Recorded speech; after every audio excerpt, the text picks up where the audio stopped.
those 3 separate giveaways, I sold a total of 300 units, which netted me about $2,000 in sales. At least always have enough inventory on hand so that you can count for lead times and things like that. And then any excess, just keep it in your garage. I would just create a calendar and mark on it all the Chinese holidays, mark on it all the Amazon related dates like Prime Day and Black Friday and so forth. What else can we do to improve the optimization of our listing? I know that keywords is very important. Who wants to kick that off? Evan. Alright, Dave, I'll keep this short. But I definitely want to drill down on the importance of keywords, just because Amazon is a search engine first and foremost. And so in order for customers to find their products, we must tell Amazon what the product's all about. So when we initially launch our products, Amazon actually indexes our products beforehand for all the keywords that we have on our title, on the back end.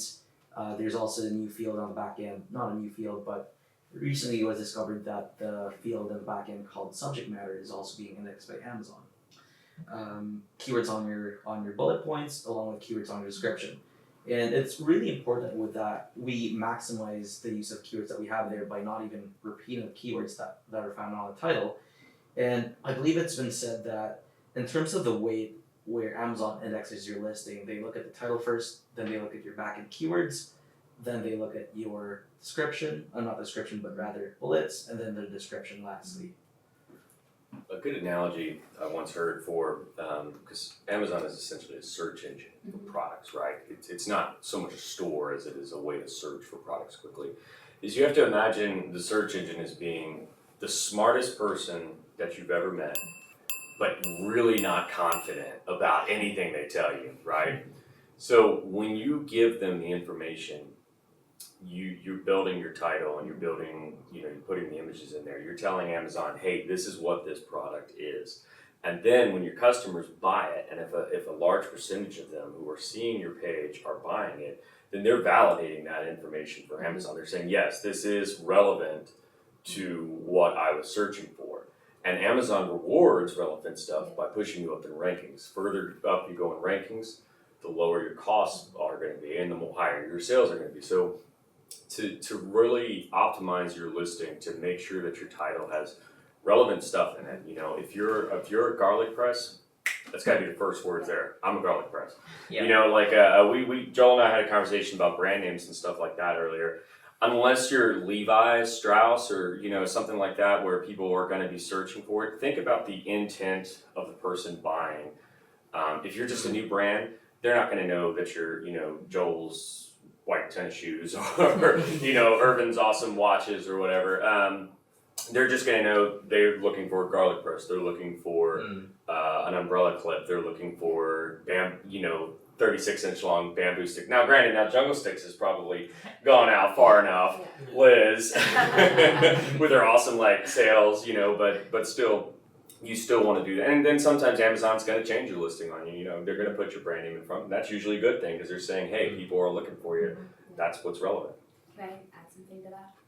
I definitely agree. Relevancy is huge because what I've seen a lot is people just kind of stuffing a lot of different keywords, and so you're not only optimizing for the Amazon search engine, but you're optimizing for a customer as well. Mm-hmm. So you can't just have a title that's just really a bunch of keywords stuffed in there and your brand name, and just want to get them all in there because people are reading this, and the people are the ones who are going to actually click add to cart. So you've got to appeal to them as well. So it's a really kind of a fine dance between optimizing for the Amazon search engine as well as for the customer. And I think that's a huge thing that a lot of people forget about, is that it's the customer ultimately that's going to be clicking on your product, and it has to be relevant keywords. If you're just if they're looking for a specific item and out of a specific material, you want to make sure that you're only adding materials that your product is on there so that they can find what they're looking for, and Amazon will reward you for that for sure. So relevancy, really good. Go ahead, Josh. I don't know about you guys, but writing my listing description, I felt like I was in like English school, like taking an English test again. Yeah. And it felt like me going through an exam, and I'm like, oh my gosh, I hate this process. There's just so much intricacies that you have to go through. And there's, especially as a new seller, when you're just like, you have to learn so much stuff, and it's just, it's frustrating. Again, like we see this time and time again, someone just creating this robotic looking title and this robotic description. Just recently, like I always wrote my own listings because I actually enjoy the process of learning and attempting to do it myself. But I decided to hire a copywriter on the jungle market. And it was incredible what I got back. It was like an 8-page report of all the keywords that I should be providing. She took my current description and then she showed everything that was wrong with it and then what she had done to basically replace it and all the keywords that she had used. And it was just so incredibly valuable. I didn't have to go and spend like the entire night writing my description in hopes that it'll be ranking. It was affordable, it was fast, it gave me everything that I wanted. These people are running thousands of listings. So they're experts, they're copywriters, they know exactly how to not only write for humans, but also add those keywords in that Amazon wants. So. And you can use that information for other things as well, like Totally. in PPC For- campaigns, or yeah, maybe I've got influencer a- photos, or lots of things. Tons of stuff, exactly.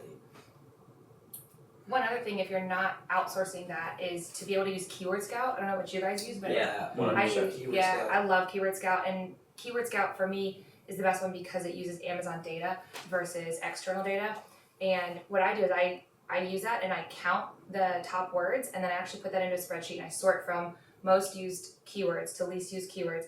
And then I kind of sit there and I do the dance. Like, how can I make my title sound like it's a title, but also use all these top keywords? So I will kind of draw the line in the sand and say the top 15 keywords. Okay, using those top 15 keywords, how do I get all of those into my title and the characters allowed in the title? So, any other things? Yeah, I mean, that was pretty much a big part of what I was going to say, but I mean, a lot of times when you find a niche product, you might be using one search term that you think is really cool. Yeah. Turns out it's only got like 400 searches, as Keyword Scout tells you, but then it's like, this is how people are really searching for it with like 10,000 searches, and you're like, oh, instead of garlic smusher, I'm gonna, it makes more sense to do garlic press as my primary keyword. So yeah, Keyword Scouts is the bomb diggity. It's not no joke. Yeah. I was going to say, there shouldn't be anyone here that's not using Keyword Yeah. Scout. Come on, eh? Totally agree. Keyword Scout's awesome. I use it for every product launch. But something that I also like to leverage and use on top of that would be my customer search term reports on PPC. Because now we're not only relying on the search volume or the most searched keywords on Amazon, but the customers that have bought our product will be able to find the exact keywords that they used and how many times they ordered using that keyword for our product. So listing optimization doesn't really have to stop once you create your listing, but it's an ongoing movement. And I typically like to integrate those keywords that I find on my search term reports onto my listing, and even A/B test them using Splitly just to make sure that I've got the right title, I've got the right copy, and I can squeeze as much money as possible from Amazon and my customers. Another thing to add to that, I actually use the Chrome extension too to search kind of top salespeople within whatever my niche is and steal keywords from them. So if you're out of ideas, just Google search Amazon search your product, and then take out the the Chrome extension and then see who's selling the most. And I just open all those windows up, read through them, see what kind of keywords they're using, and you get so many great ideas that you didn't even, sometimes you don't even think about. Well, you can,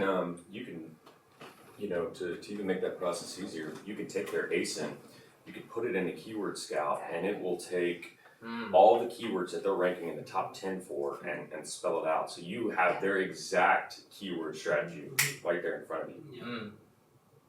How many times do you guys re-optimize your keywords or your listing or your bullets? Dude, I've gone past No, the no. 1,000-word limit, like on Keyword Scout so many times, it's crazy. I let that slide for way too long, and I re-optimized all my things, and I was so far off. So now I'm running scared, and I do it every month. I do it every 30 days. Really? I re-optimize Wow. every 30 days to make sure. And right now, so I've done that 3 months running, every 30 days for three months running, and now the same results will hit. So I know that I'm still optimized properly. But before, when I ran it and I let it go too long, I was so far out in left field. Now, to go off that, Liz, like I've been told, I don't know if this is just a rumor or not, but like if you're doing really, really well on a certain listing, you shouldn't touch it and you shouldn't like add to it. Did you find that you lost sales because of this? No. Well, so one of the top selling ones when I redid this was I realized that we were ranking for a keyword that is not compatible with my product. Mm-hmm. So once we removed that, we actually started doing better. So you can actually find the opposite. Nice. Yeah. Yeah, I've had the same experience, just constantly revamping and reworking your listing. It has never affected me negatively, only positively. So Yeah, and if you're worried about that too, obviously when you feel comfortable about, the beginning sales process, this is something a little bit more advanced, but you can A/B test a lot of that stuff. Yeah. And you can perform different tests with different pages to see which does better and which does worse. So if you're afraid of changing something and like erasing all of your goodwill, don't worry, we've got you covered. We use a tool called Splitly.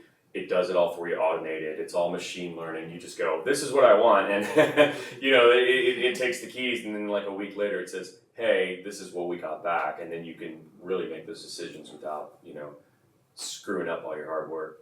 And so many times it's the opposite of what you think it is. Yeah. You're like, oh, this picture's definitely gonna win. Yeah. And then it's the other picture. Yeah. The It's, one that's not as good as what you think it is. it's the dark background with the cell phone. Yeah. Yeah, just kidding. Yeah, it's never the dark one. No, no, it's it's never never that that for sure. All right, so let's shift gears into brand registry. By now, I think everyone knows that it is quite important. Previously you didn't need a trademark. Now that you do. But has anyone gone through the experience of getting a trademark and doing it kind of the new way? Perhaps you, Kerry? Yes. Definitely. There is a new way to get a trade or brand registry. You used to be able to get it without a trademark, which was a lot easier. You just basically show your website. I believe that's all we really had to do is show that you're relevant. You show This your is my packaging. address. Yeah, you're basically like already in with brand registry, but now you have to have a trademark. So you want to contact a lawyer, and there are a lot of people actually now, because of this new requirement, that are actually offering it at a pretty affordable price. There is a lawyer on the jungle market actually that will do it for you.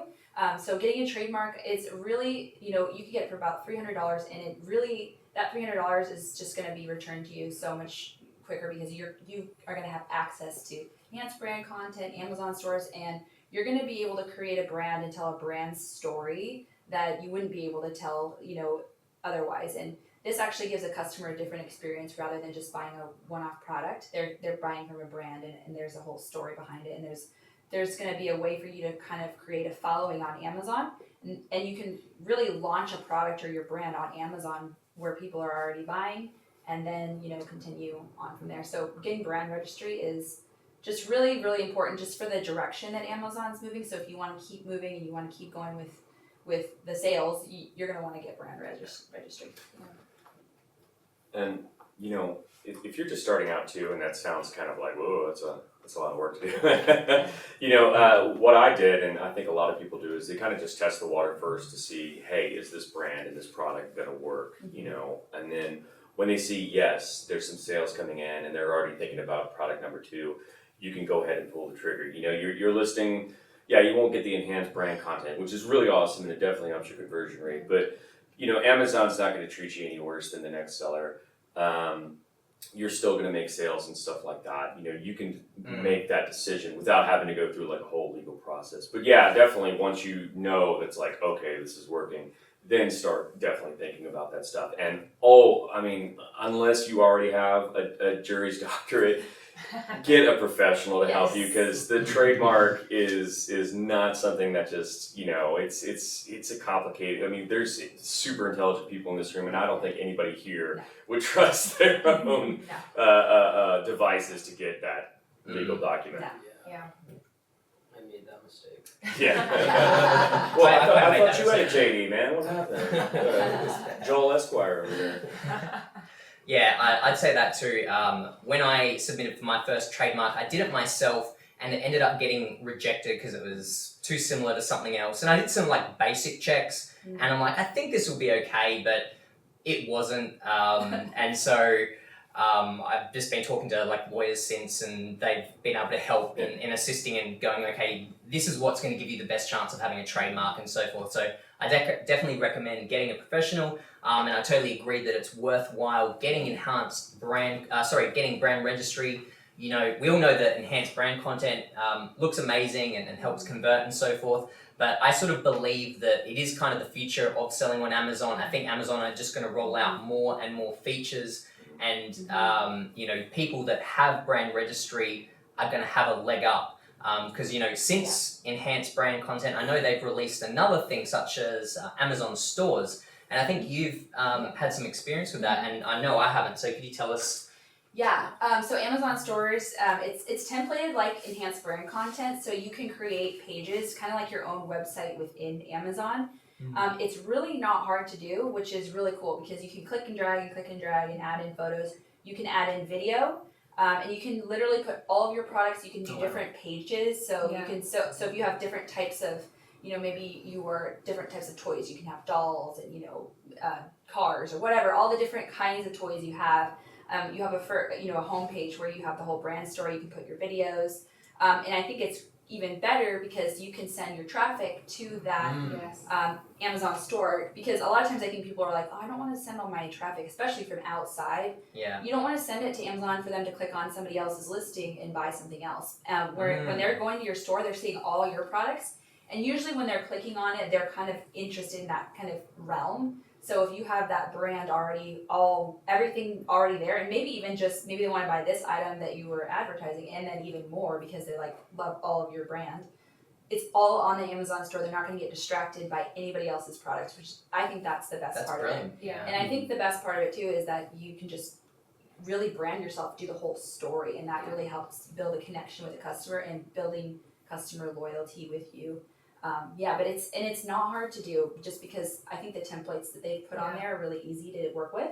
There are some videos you can just watch if you really want to do it yourself. I don't think it's the hardest thing to do.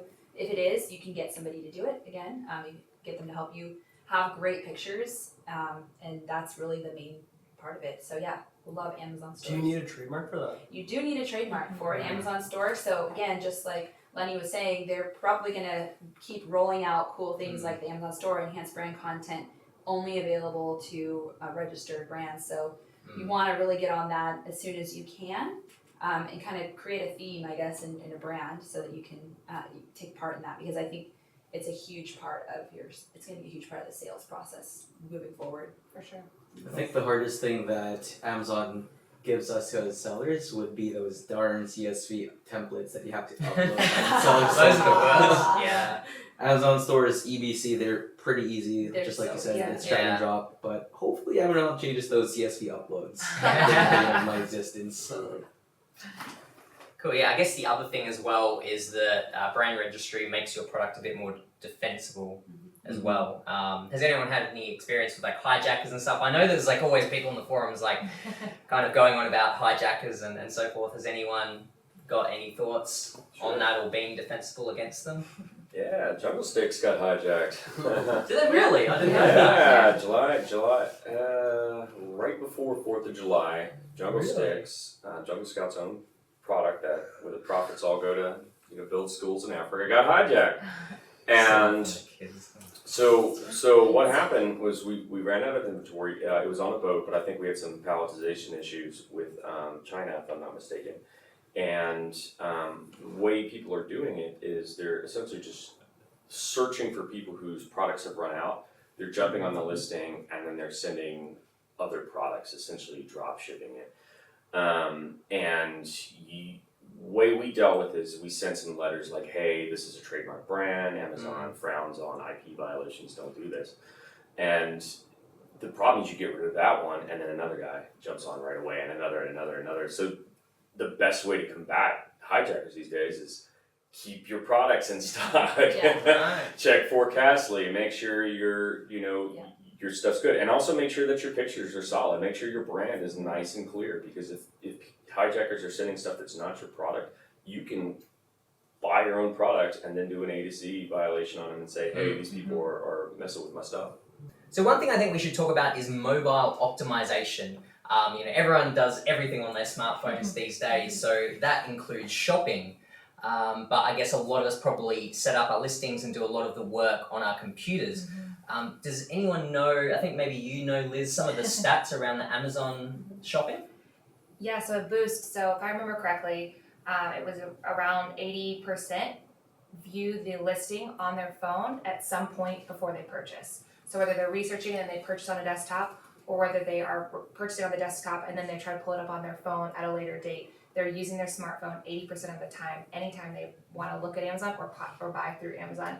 So making sure that your listing is optimized for your mobile is so incredibly important. Scrolling through them, just pulling up each and every listing that you have and looking at your photos. How does your EBC look? Does it look off? Does it look wonky? Is your text too large and then it becomes too small? Is your photo off center? How does it actually look on a smartphone? Yeah. How does it look on an iPad? And then how does it look on a desktop? Making sure you cover all those bases. Yeah, I think, Kerry, you've had some experience with this. Yeah, definitely. Well, the first thing that people see, especially for brand registered products, is you're going to see the EBC or the enhanced brand content first. So you want to make sure that again, the photos are sized correctly. A lot of times what I see is, people write a bunch of words on the actual photos in their enhanced brand content, but when it goes on the mobile, it's like really, really small, so you can't even see it, and it just really ruins the whole photo. So really, again, testing your listing and saying, what does this look like on my phone? And for people who can't, see very well on their phone, it's going to be really a hindrance to them. So I really suggest just going clean with the photos, and then you can utilize the spaces below where you can add in actual content on there. Is that a way that a professional could really help you too? Absolutely. Good nudge, wink. That is a great question, because there's not only the photos that professionals are really good at. There's also the content and the copy part of it. And if you go to the jungle market, there are people who have been pre-vetted who can do enhanced brand content for you. You're going to want to give them direction on your brand and give them the vision of what you're looking for, and they can create it for you. Or if you wanted to do it yourself by having them do the pictures and the copy, it's pretty easy to click and drag and just copy and paste it in there once they actually do the wording and the photos for you. But yeah, I think if you really don't want to get into the nitty gritty of it, getting somebody else and outsourcing it to do it for you is a great idea. So Yeah, and sorry. So Go ahead. Just to add something about having images or text on the photos. This is oftentimes what I see as well. Is Joel, you did mention something about adding your bullet points onto your images. Yeah, like in bold, like thick, right? But I know exactly what Gary's talking about, where people put like paragraphs in their images. I'm not talking about the main photos though. I'm talking about just the enhanced brand content. Yeah, Yeah. but I've seen some listings where the main photos, has a lot of description or infographics about the product. On the desktop, it looks good, but if you scale down to a mobile, then you can hardly see anything on the text. So all that effort has been put into making these photos, perhaps money, but then on mobile it's so hard to see unless you really zoom in. And I don't think a bunch of customers would zoom in on that. Also, one thing about mobile is when you look at your listing on a mobile, it actually displays differently. Like you said, instead of your description coming last or your EBC coming last, it actually comes first before your bullet points. But something about your bullet points as well, only the first 3 bullet points of your listing appear instead of all 5. Interesting. Yeah. So you want to make sure that in case someone looks at the bullet points, you want to make sure that you put all the most important things about your product on the first 3 bullet points. Yes. And then if they want to click that, then they would expand. But I'm interested to see how many % of Amazon's customers actually click on the bullet points, expand the selection, and display all 5. Which we could probably say it's probably a few.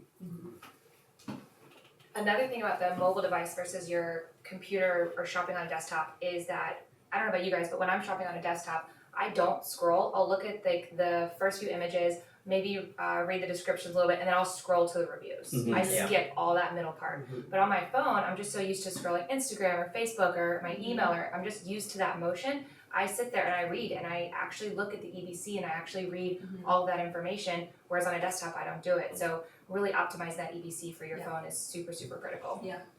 Did you have something else, Dave? I don't know. No, nothing, Dave? Well, no. Awesome, guys. So I think we've covered a lot today, all the way from we've covered, giveaways, PPC, chatbots, optimizing your listing, brand registry, all the way to what else have we covered? Early reviewer program, and optimizing for mobile. Storage fees. Storage fees, Hijackers. yeah, we've Yeah. covered a lot. That all comes under helping you launch effectively and being successful on Amazon. Thank you all for your time today, guys. We'll have to do this more often. I hope this has been super helpful for all of you guys. It's been a lot of fun for us. If you enjoyed this video, make sure to like and subscribe to the channel for more great videos like this. Again, thanks for all you guys joining today, and take care, guys. See you next time. Thanks.